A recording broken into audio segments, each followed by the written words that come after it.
Assalamualaikum warahmatullahi wabarakatuh.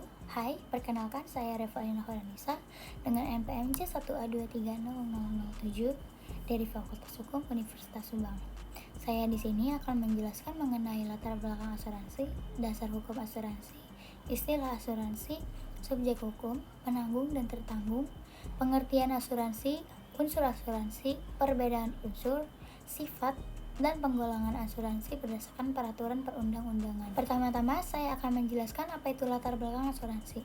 Asuransi awalnya muncul sebagai bentuk arisan untuk meringankan beban keuangan individu dan menghindari kesulitan finansial.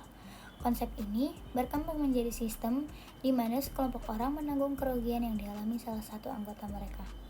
Di Indonesia, asuransi sebagai bisnis diatur oleh Undang-Undang Nomor 2 Tahun 1992 tentang usaha perasuransian yang menetapkan kerangka hukum bagi industri ini.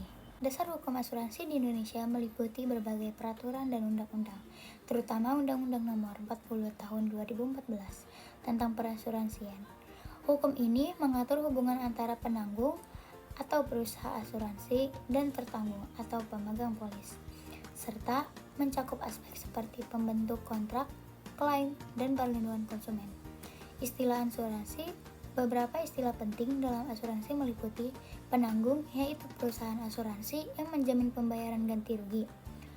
Tertanggung, yaitu individu atau entitas yang membeli polis asuransi. Berikutnya, premi, biaya yang dibayarkan oleh tertanggung untuk mendapatkan perlindungan. Polis, yaitu dokumen yang menjelaskan ketentuan dan syarat asuransi. Subjek hukum, penanggung, dan tertanggung. Dalam asuransi terdapat dua subjek hukum utama. Penanggung, pihak yang menyediakan perlindungan finansial dan bertanggung jawab atas pembayaran klaim. Tertanggung, pihak yang mengasuransikan kepentingan dan pembayaran premi untuk mendapatkan perlindungan dari risiko tertentu.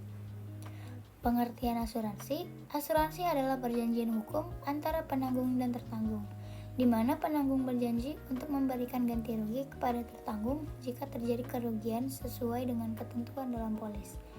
Ini merupakan bentuk manajemen risiko yang bertujuan untuk melindungi individu atau entitas dari kerugian finansial akibat peristiwa tak terduga. Unsur-unsur asuransi. Unsur-unsur penting dalam asuransi meliputi subjek hukum, penanggung, dan tertanggung, persetujuan antara dua pihak, objek asuransi, tujuan perlindungan, risiko dan premi, peristiwa yang tidak pasti. Perbedaan unsur, sifat, dan penggolongan asuransi dapat dibedakan berdasarkan unsur meliputi subjek hukum, objek, premi, dan peristiwa tak pasti. Sifat, asuransi dapat bersifat wajib seperti asuransi kesehatan atau sukarela seperti asuransi jiwa. Penggolongan berdasarkan jenis risiko yang ditanggung seperti asuransi jiwa, kesehatan, kendaraan, dan properti. Dengan memahami aspek-aspek ini, individu dapat lebih bijak dalam memilih produk asuransi yang sesuai dengan kebutuhan mereka. Sekian presentasi dari saya. Assalamualaikum warahmatullahi wabarakatuh.